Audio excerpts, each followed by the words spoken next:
Today is all about Nina Story. Korang jangan lupa like dan subscribe tau.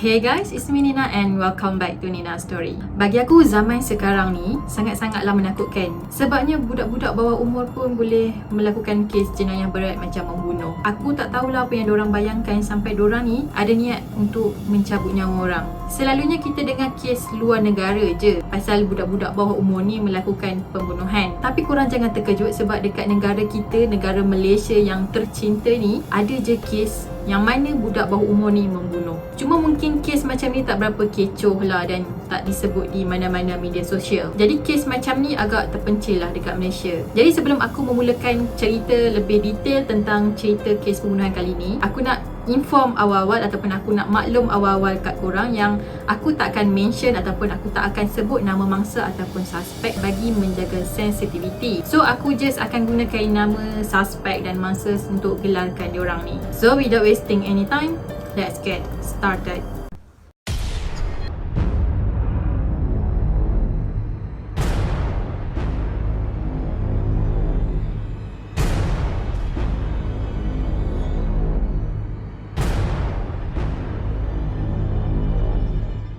So, kes kejadian pembunuhan di mana suspek ataupun pelaku yang bawah umur ni terjadi sekitar tahun 2007 dan lokasinya adalah di ibu negara iaitu di Kuala Lumpur. Suspek utama dalam kes ni melibatkan suspek yang berusia 13 tahun iaitu pelajar sekolah menengah yang berada di tingkatan 1.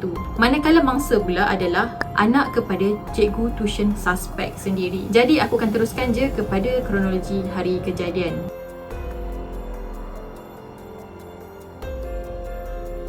Pada masa hari kejadian tu, suspek ni sebenarnya ada tuition dekat rumah cikgu tersebut. So dia pun beritahulah dekat cikgu dia yang dia datang kat rumah cikgu tu pukul 3.30 petang. Tapi cikgu dia minta datang lambat sikit sebab pada hari tu cikgu ni ada meeting dekat sekolah. So macam lambat sikit lah nak balik ke rumah. Jadi kalau suspek ni datang pukul 3.30 tu, cikgu tu mungkin tak balik lagi. Tapi suspek ni dia tak dengar. Pukul 3.30 petang dia datang kat rumah cikgu tu dan dia terpacak lah kat depan rumah cikgu tuition dia. Bila dia sampai je dekat rumah cikgu tu, dia pun call lah cikgu dia. Dia cakap, "Hello cikgu, saya dah sampai dekat rumah cikgu ni." Jadi cikgu tu pun balas lah, Okey, awak dah sampai, tak apa, nanti saya beritahu anak perempuan saya untuk buka pintu dekat awak." Jadi nak tak nak, cikgu dia pun suruhlah anak perempuan dia yang dekat rumah tu untuk buka pintu dekat suspek dan suruh suspek ni masuk ke dalam rumah. Sementara nak tunggu cikgu ni balik daripada sekolah. Pada masa tu anak perempuan cikgu ni ataupun mangsa ni hanya seorang je dekat rumah. So tak ada siapa kat rumah tu melainkan dia seorang.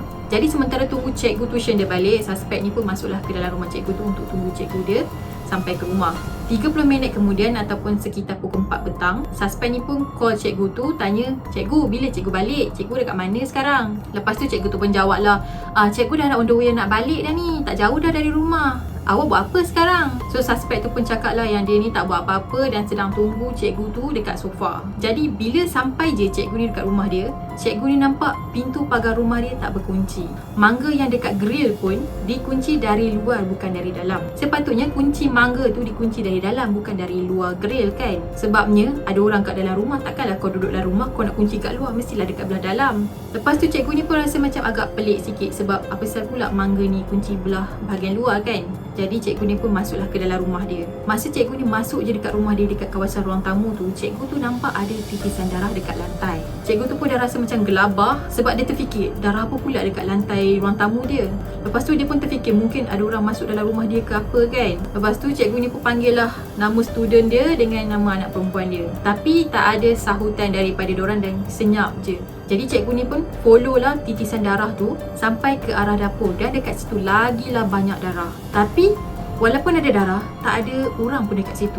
Anak dia tak ada, student dia pun tak ada. Jadi dia pelik, mana diorang ni pergi? Tapi ada darah dekat lantai. Cikgu ni pun mulalah cek pintu bilik air, yang pada masa tu pintu bilik air tu tak berapa tutup rapat, macam agak terbuka sikit. Jadi bila cikgu tu buka je pintu tu, masa ni lah cikgu ni terkejut sangat-sangat bila dia nampak anak perempuan dia terbaring dalam bilik air tu, dan keadaan anak dia pada masa tu berlumuran dengan darah yang sangat-sangat banyak. Jadi bila dah panik macam tu, cikgu tu pun menjerit minta tolong dan dia berlari keluar rumah untuk minta bantuan ataupun minta pertolongan daripada jiran dia. Kemudian anak dia dibawa ke sebuah klinik, iaitu klinik surgery di setapak Kuala Lumpur.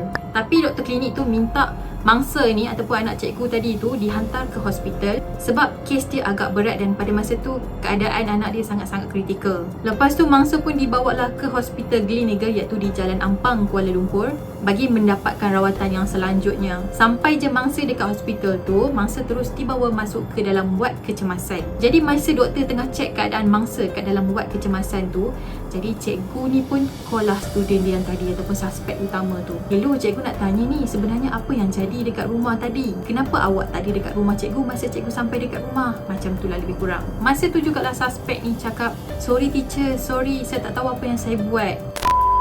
Sebenarnya semasa mangsa dibawa ke hospital tadi, mangsa ni sebenarnya dah tak bernyawa. Selepas doktor cari denyutan nadi dia, cek tekanan darah, lepas tu cek pernafasan mangsa, tapi dah tak ada respon daripada mangsa. Kemudian mangsa telah disahkan meninggal oleh pihak hospital. Lepas tu mayat mangsa ni dihantar pula ke hospital Kuala Lumpur untuk dibuat postmortem ataupun dibuat bedah siasat sebab nak tahu punca kematian mangsa. Jadi hasil daripada bedah siasat tu telah menunjukkan yang mangsa ni mati disebabkan dia kehilangan darah yang sangat-sangat banyak. Terdapat 24 jenis tikaman pada tubuh mangsa dan salah satu tikaman tersebut telah mengenai jantung mangsa dan menyebabkan itulah punca sebenar mangsa ni telah meninggal dunia. Dan kemudiannya kes ni telah menjadi kes polis sebab melibatkan kes pembunuhan. Tak lama lepas tu polis pun pergilah ke rumah suspek dan telah menangkap suspek dekat rumah dia. Suspek ni kemudian telah didakwa membunuh dan kalau dia betul-betul salah, dia akan dijatuhkan hukuman 302 iaitu gantung sampai mati. So polis ni pun memulakanlah siasatan dia untuk mencari barang-barang bukti ataupun pisau yang digunakan oleh suspek semasa membunuh mangsa. Polis jumpa pisau yang digunakan oleh suspek untuk membunuh mangsa dekat kawasan rumah kedai suspek. Selain tu juga, polis juga jumpa baju yang suspek pakai masa hari kejadian. Masa tu suspek rendam baju dia dalam baldi dekat rumah dia.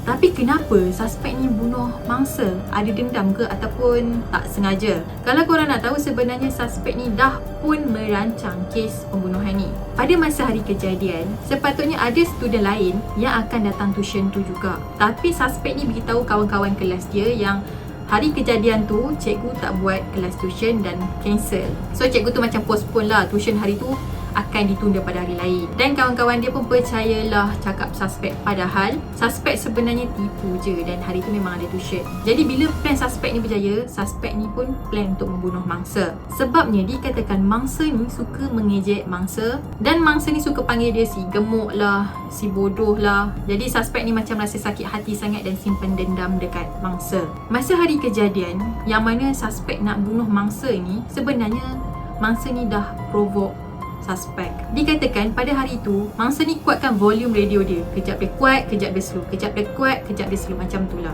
Tapi suspek ni buat tak tahu je, even dah rasa geram. Dan kes bunuh ni mula terjadi apabila mangsa ni provoke suspek dengan letak 2 bilah pisau depan suspek. Disebabkan rasa tercabar dan geram, suspek ni capai 2 pisau tu dan tikam mangsa. Jadi berdasarkan bukti-bukti yang diperolehi oleh pihak polis, hakim telah memutuskan yang suspek ni memang bersalah.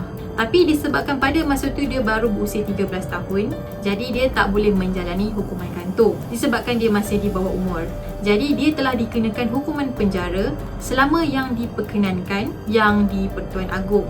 Maksudnya dekat sini, selagi dia tak dapat pengampunan daripada Agong, dia akan terus dipenjarakan. Jadi bila dia dah dapat pengampunan daripada Agong, barulah dia boleh dibebaskan daripada penjara. Dan kalau korang nak tahu, kes ni adalah kes yang pertama terjadi dekat Malaysia yang mana pesalah ataupun suspek adalah kanak-kanak di bawah umur yang disabitkan dengan tuduhan membunuh. So maksudnya kes ni adalah kes yang pertama melibatkan kanak-kanak bawah umur membunuh orang. Sebelum ni adalah kes-kes orang dewasa.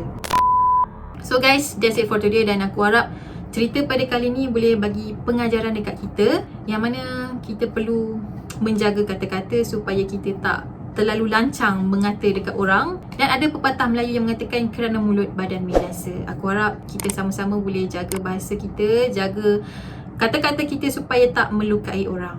And ya, pada korang yang belum lagi subscribe channel aku, please subscribe di bawah dan jangan lupa untuk like dan komen serta share video ni, dan kita akan jumpa lagi pada video yang akan datang.